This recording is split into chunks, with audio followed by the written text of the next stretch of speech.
Сайн байна уу сайдаа? Танаас нэг хоёрхан зүйл асуух гэдэг. Өнгөрсөн 4 сард засгийн газараас нэг холбогдох шийдвэр гараад ачтэгт компани одоо нөгөө өөрт ногдох 34 Монголын төр авъя. Нөгөө 34% ногдох өнгөрсөн хугацааныхаа ногдлол шиг авъя гэдэг. Тэр одоо юу болж байна? Ямар шатанд явж байгаа вэ? За тэр хуулийн байгууллага тэр авилгатай тэмцэх газар дээр энэ асуудал шалгах гэж байгаа. Тэгэхээр авилгатай тэмцэх газрын яг энэ асуудлыг хариуцаж шалгах байгаа хүмүүсээс мэдээлэл авсан зүг баг. Надад бол тэр хуулийн ялангуяа 34%-ийн төрд ногдох хэсэгтэй холбоотой асуудал дээр л мэдээлэл алга. Юу яасан нь? Ачтэгт компани үйл ажиллагааг Эрдэнэ төлөвлөрөөс нэг одоо нэгэд 34% өнгөрсөн хугацаанд өгөөгүй юм чинь бид нар усаар хангахгүй, тогоор хангахгүй, нөгөө овоолгоор хангахгүй гэдэг жийсэн. Тэгтэл одоо өнгөрсөн 7 хоногоос ч юм уу хангадаг болоод ихсэн гэдэг зүйл байсан. Тийм зүйл байгаагүй юу?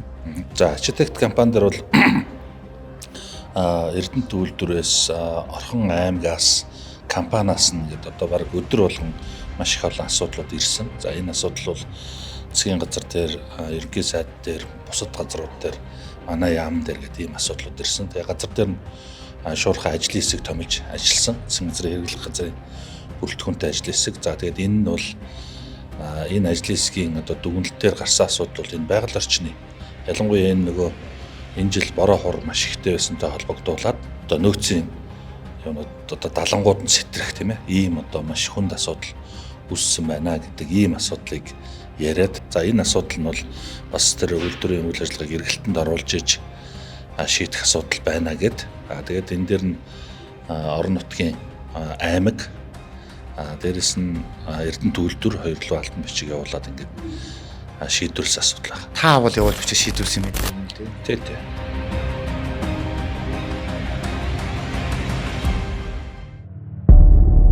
Мордхын хазгай.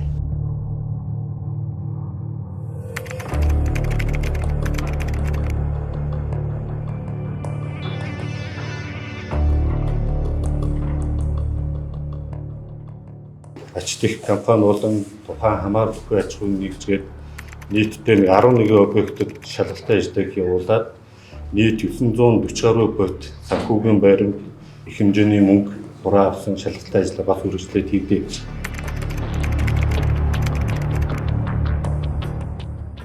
Усалтай нь 2015 онд Эрдэнэ төлөвлөрөөс гарсан ажлын хэсэг уг гэрээг дүгнээд Эрдэнэ төлөвлөрт ашиггүй учраас эзэмшлээсээ татгалзахын зүйтэй гэдэг ийм шийдвэр гарсан байдаг. Тэгэхээр уг шийдвэрийг хүчингүй болгож, уг шийдвэрийг гаргаж байсан албан тушаалтнуудыг бас соёл хяналтын байгууллагад шалгуулахын зүйтэй гэж үзсэн.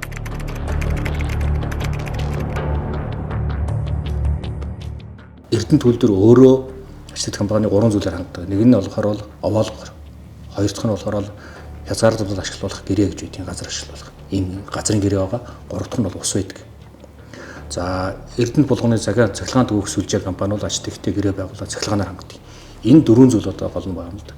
Бид нар энэ дөрвийг зогсооно. Ачтэгт компани 2014 оны 10 дугаар сард нээлттэй хийж үйл ажиллагаагаа хийснээс хойш 2024 оны 5 дугаар сарын хүртэлх хугацаанд үйл ажиллагаагаа явуулахдаа Эрдэнэ төлөвлөрийн 2 дугаар овоолгоос 96599 тонн 800 кг катодын цэвэр зис олборлож 1 их 80-д 640 тэрбум 390 сая 781 мянган төгрөгийн борлуулалтыг хийж байж. Одоо сая засгийн газрын хуралдаанд би танилцуулсан учраас танд хэлчихээд нэг буруудах хөвж бодож байна. Эрдмийн компани 1 тонн катодын зис болгон дээрээ Эрдэнэ төлөвлөлт $712 өгч ирсэн. Энэ бүр тоо байна л да. $712 өгч ирсэн мэт. Тэгвэл ачтэгт компани 1 тонн цэвэр катодын зис дээр $107 өгч ирсэн. 7 дахин баг. Тэгээ бараг 7 дахин баг. Бараг л 7 л гэсэн үг л дээ тий. Хэрвээ ачтэгт компани Эрдэнэ төлөвлөртөө 2010 болон 2013 онд байгуулсан гэрээнийхээ үргийг чанд биелүүлж 34% ногдох ашгаан шударгаар хуваарлаад явсан болвол өнгөрсөн 10 жилийн хугацаанд хамгийн багадаа 93.5 сая $, буюу 316 тэрбум төгрөгийг усад тушаах урьдчилсан тооцоо гарсан байдаг.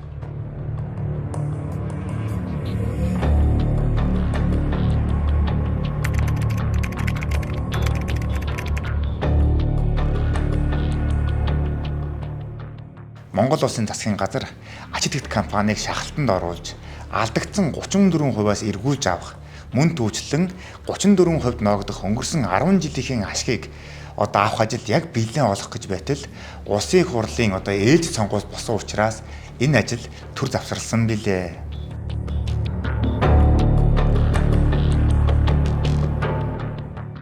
За 2024 оны улсын хурлын сонгуулийн үр дүнд хамтарсан засаг бий болохоор босон бөгөөд ардчилсан намыг төлөөлж аж үйлдвэр эрдэс баялагын сайдаар цэвэг дөржийн товаан томилогдов.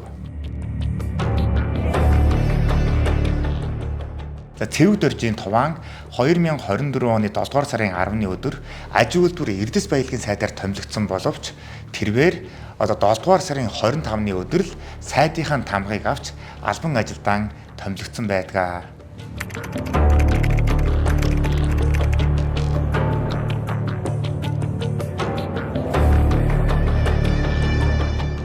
За гэтэл тэр өдөр маш сонирхолтой зүйл болсон.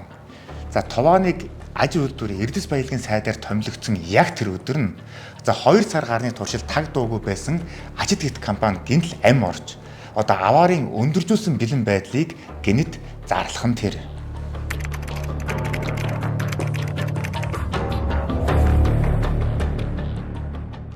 Ачидит компанийн катодын зэслийн үйлдвэрийн хэвийн үйл ажиллагааг засгийн газрын шийдвэрээр гинтийн байдлаар зогсоосноос хойш 71 хоног өнгөрлөө. Үйлдвэрлэлийг удаан хугацаанд зогсоосноос болон үргэлжлэн орж байгаа борооны улмаас технологийн уусмал хүрээлэн буй орчинд алдагдах эрсдэлтэй нөхцөл үүсч үйлдвэр аваарын өндөржүүлсэн бэлэн байдал зарлалаа. Хэмээн нийтлсэнийг та бүхэн харлаа. За бид бүхэн ачид гэт компани энэхүү гинтийн сүржин мэдээлэл үнэн үү худлаа юу гэдгийг нягтлан шалгах зорилгоор 2024 оны 7 дугаар сарын 25-ны өдөр хийгээд түүний өмнөх 24-ний өдрийн цаг агаарын мэдээг одоо тулгаад нягтлаад харсан чинь Эрдэнэ хотод тэдгээр өдрүүдэд огт бороо ороогүй байх нь тэр. Эрдэнэт чундаа 14 өдөртөө 23 градус дулаан. За тэгэхээр ачид гэт компани маш сүржин бөгөөд худал мэдээлэл хийсэн үнээс тодорхой болж байна. За гэтэл юу болсон бэ гэхээр нөгөө эрдэс баялаг аж үйлдвэрийн сайдаар томилогдсон товаан чинь яг мэдээлэл гарснаас 4 хоногийн дараа гинтэл одоо хамгийн анхныхаа томилтыг хийж байна хэмээн Эрдэнэт үйлдвэр дээр давхиж очсон.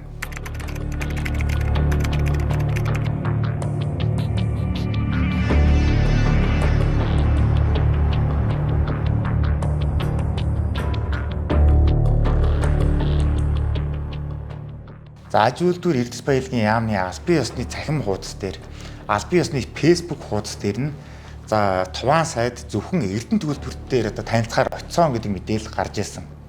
За гэтэл хамгийн сонин нөгөө товаан чинь өөрийнхөө нөгөө цэнхэр тэмдэглэгээтэй албан ёсны verified одоо Facebook хаягийнхаа стори дээр нь ачид гэт компани одоо үйл ажиллагаатай танилцж мэдээлэл авч байгаа зураг оруулах нь тэр. Тэрвэр энэ зургийг чухам яах гэж оруулсан юм бол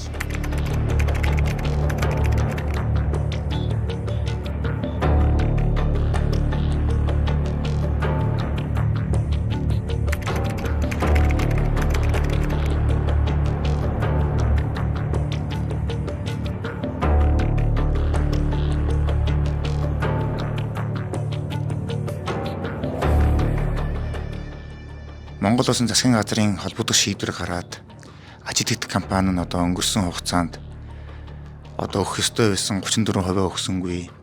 За дээрээс нэмээд 34% ногдох одоо ашгаасаа бас өгсөнгүй гэдэг асуудлыг яриад тус үйлдвэрийг одоо тус мөнгөө 34% өгтөл нь тус мөнгөө өгтөл нь зогсоо гэдэг шийдвэрийг чиглэлийг танай одоо үйлдвэрт өгсөн байдаг.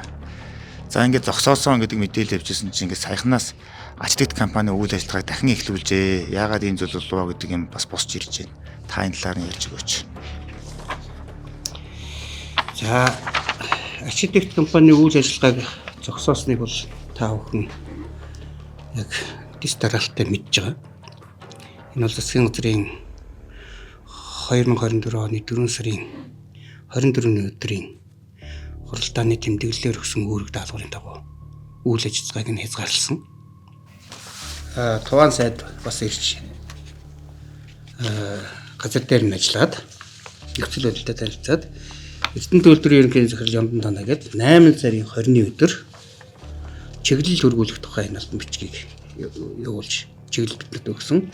За энэ чиглэлийн хүрээнд Ачидэгт компани катодын зас боловсруулах үйлдвэрийн үйл ажиллагааг зогсоосноос байгаль орчин болон технологийн ноцтой эрсдэл үүсэж буй тул эрсдлийг бууруулах шаардлагын үүднээс үйлдвэрлэлийн ус цахилгаан зам ашиглалтын хязгаарлалтыг зогсоож үйл ажиллагааг нь 8 сарын 21-ний өдрөөс эхлэн эрсдэл бүрэн арилгах хүртэл хугацаанд хэвийн явуулах гэдэг ийм үүргийг бид төгсөө. Тэгэхээр энэний дагуу үйл ажиллагааг залгаж эрсдлийг бууруулах арга хэмжээг авч эхлээд байж байгаа.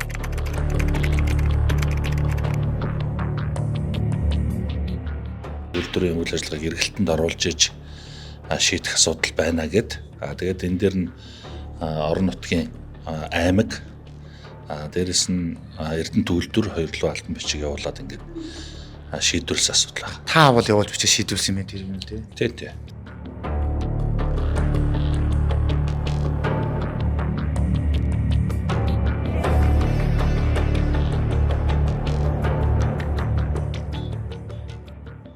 За тэгэхээр Монгол улсын ерөнхийлөгч асан захиаг нь элбэгдэрж түүний тамгын газрын дарга Пунтгийн цагаан нарын гар ямар урт вэ гэдгийг та бүхэн үнэс харлаа.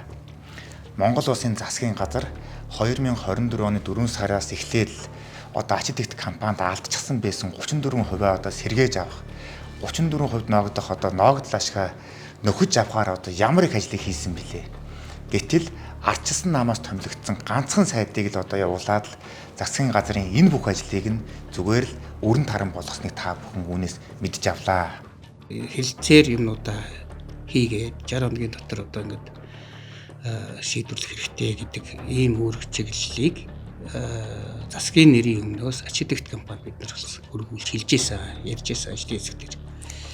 Харамсалтай нь энэ ажил бас тодорхой шийдэлд хүрэхгүй хууль нэлтийн байгууллагын шалгаж байгаа ажил хүндлэнгийн томилогдсон экспертүүдийн хийж байгаа ажлын явц дуусаагүй байгаа. Энэ шалтгаалаад энэ тодорхой хугацаанд бол тэр хугацаанд амжаагүй. За хамгийн ноцтой нь ачидэгт компанийн төлөөлөн удирдах зөвлөлийн гишүүн Мөнхат гэдэг хүн MM-Info сайтад дараах хэрэгслийг өгсөн. Хууль дээдлдэг эрх зүйд төр бол хувь эзэмшилгүй байж ногдол ашгийг дээрэмдэж авах гэсэн ойлголт байхгүй. Таны хөлсөө урсгаж олсон мөнгөөрөө босгосон бизнесийг төрийн нэгэн сайд ирснээ Монгол улсын газар нутаг дээр үйл ажиллагаа явуулсны хувьд үүсгэн байгуулагдсан цагаас хойш олсон 34% ашгаа хураалга гэвэл зүй ёсонд нийцэхгүй. Тэр үнэхээр бадрангуй байгааз нөгөө ачидэгт компанийн 34% ногдох өнгөрсөн 10 жилийн ашиг чинь огт өгөхгүй гэдгээд өвгөрөө ил цагаан зарлцгаж байгаа юм. За тэгэхээр цэвэг дөржийн туваан гэдэг ерөөсө ганцхан сайдын балагтай үйлдэлээс болоод Монголын ард түмэн байгалийн баялагаас хүртэх ёстой байсан Монголын төрд эргэж төлөгдөх ёстой байсан 316 тэрбум төгрөгийн хувь заяа маш бүрхэг болж хувирлаа. Өнгөрсөн 4 сард засгийн газраас нэг холбогдох шийдвэр гараад ачидэгт компани нөгөө өөрт ногдох 34 Монголын төр авъя. Нөгөө 34% ногдох өнгөрсөн хугацааныхаа ногдол ашиг авъя гэдэг тэр юу болж байна? Ямар шатанд явж байгаа вэ? За тэр хуулийн байгууллага тэр авилгатай тэмцэх газар дээр энэ асуудал шалгах гэж байгаа. Тэгэхээр авилгатай тэмцэх газрын яг энэ асуудлыг хариуцаж шалгах байгаа хүмүүсээс мэдээлэл авсан зүг баг. Надад бол тэр хуулийн ялангуяа 34% төрд ногдох хэсэгтэй холбоотой асуудал дээр л мэдээлэл алга. Бид бүхэн ачидэгт компанитай хэвлэлийн албаар нь дамжуулан холбогдож та бүхэн Монголын төрд өгнө гэдээсэн 34% буцааж өгөх чинь хэвээрээ юм уу үгүй юм уу? За мөн 34% нь ногдох өнгөрсөн 10 жилийн ногдол ашиг нөхөж олох юм уу үгүй юм уу гэдгийг тодруулахаар хариу тайлбар авахар холбогдсон боловч тэд нэр эрт татгалзсан хариуг өгсөн билээ.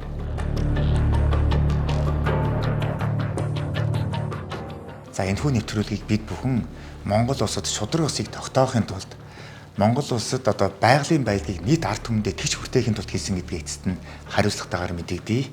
За мөн засгийн газрынхаа бодлого шийдвэрийг үгүйсгэж, эсэргүүцэж, юу ч хийж болгосон аж үйлдвэр эрдэс баялагын сайд туваантай ямар нэгэн байдлаар хариуцлага тооцоосоо билээ. Монголын ард түмэн алдагдсан баялгаан эргүүлж аваасай билээ.